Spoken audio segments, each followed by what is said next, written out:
Olá pessoal, sejam todos bem-vindos à disciplina. Vamos falar um pouco sobre operadores e elementos de entrada e saída, certo? Então, pessoal, como lá na matemática vocês têm os diversas formas de você fazer operações, né, e operandos como soma, subtração, multiplicação, divisão, né, raiz quadrada, entre outros. Aqui na programação a gente também vai utilizar essa base para que vocês possam estar desenvolvendo determinadas situações. Então, operadores e operações matemáticas. Então, nós temos o mais para soma, o menos para subtração, o asterisco para multiplicação. Quando eu quero uma divisão com resultado fracionário, eu utilizo uma barra invertida. Quando eu quero divisão com resultado inteiro, eu utilizo duas barras invertidas. Módulo ou resto da divisão. Professor, eu quero pegar, por exemplo, como é que eu sei que um número é um número ímpar? De diversas formas de saber, mas uma delas é eu pegar o meu resto da divisão e comparar aquele resto, comparar ele a zero. Se o resto da divisão for igual a zero, ele é par. Se for igual a 1, ele é ímpar. Então, existem situações, um algoritmo, por exemplo, faça um algoritmo para entrar com o número e dizer se ele é par, ou se ele é múltiplo de 5, ou múltiplo de 7, ou múltiplo de 7 e 5 ao mesmo tempo. Eu vou utilizar aqui o meu módulo da divisão. E eu tenho exponenciação ou potenciação. Uma coisa que a gente respeita muito na programação e também na matemática é o quê? A ordem de precedência das operações. Primeiro, vamos fazer o quê? Exponenciação, depois multiplicação, divisão e resto, depois adição e subtração. Uma coisa que eu vejo que acontece muito, pessoal, na programação é o seguinte, ó. Quando tem uma função lá, por exemplo, A mais B dividido por 2.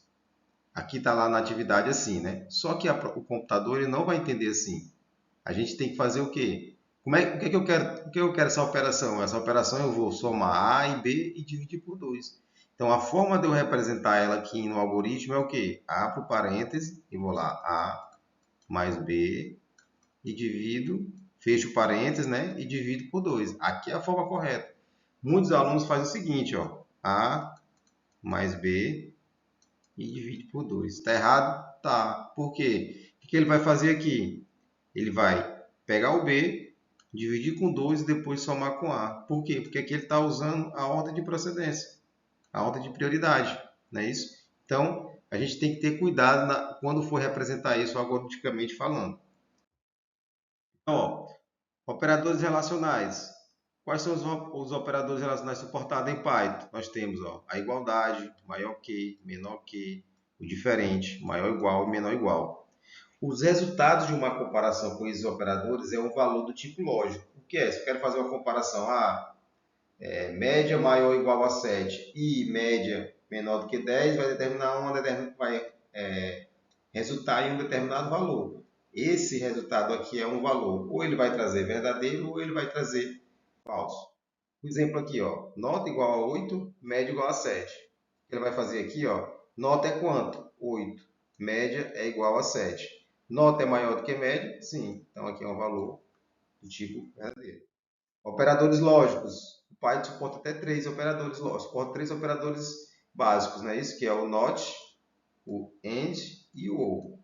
O NOT é um operador unário, ou seja, ele vai fazer uma negação de uma determinada situação. Por exemplo, negação da verdade é uma falsidade, e a negação de uma falsidade é uma verdade. E o OR e o AND é aquela que você já sabe, né, pessoal? É a velha tabela verdade. Então, vocês já sabem disso melhor do que eu.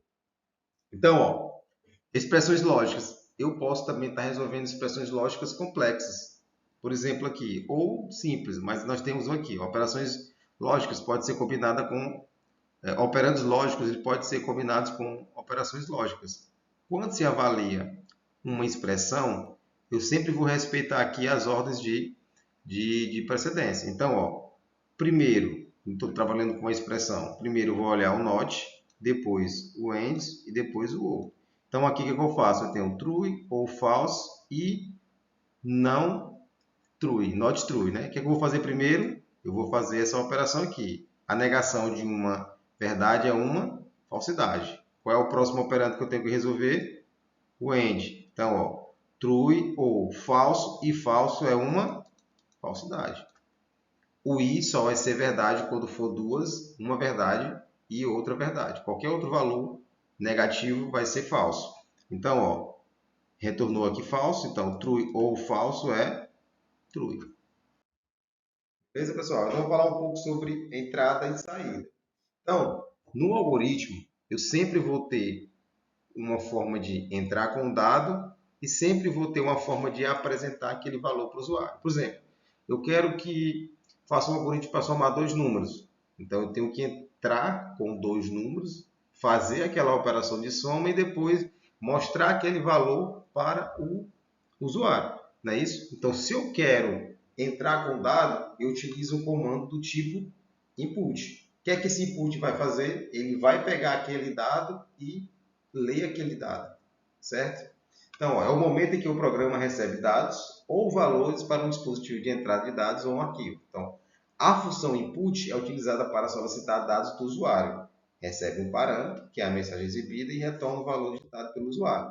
Por exemplo, eu tenho aqui, ó, nome, input, que ele vai pegar esse valor aqui e vai ler esse valor para o usuário, não é isso? Então, print, você digitou quem? Se eu entrar aqui com o meu nome José, ele vai pegar e mostrar aqui, ó, você digitou José. Então, ele vai dar um Olá, José. Certo, pessoal? Então, para a entrada de dados, para me ler dados, eu uso input. E para apresentar algo na tela, eu utilizo o meu print. Então, a capacidade de exibir informação para o usuário é a parte crucial dos programas. Então, eu tenho aqui a função print, ela utiliza para apresentar, mostrar na tela algo para o usuário. Então, eu tenho aqui, ó, criei um usuário chamado Tiago, e aí eu tenho o quê? Um print, ou seja, eu vou mostrar na tela o quê? Olá, Tiago. O outro comando aqui, seja bem-vindo ao Python.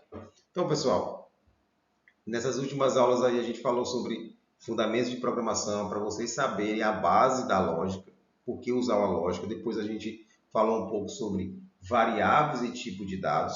O que é uma variável? É um local que armazena informação. Essa variável ela tem o quê? Ela tem o que ali é relacionado a ela? Um tipo de dado, que pode ser o quê? Int, pode ser float, pode ser um string e pode ser uma variável do tipo lógico.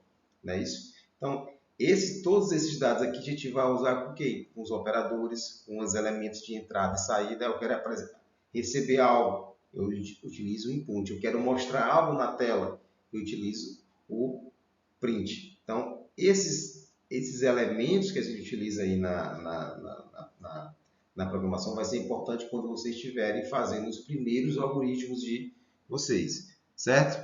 Então, até a próxima aula. E qualquer dúvida, vocês podem postar aqui nas perguntas aqui do fórum, que eu sempre estarei tirando.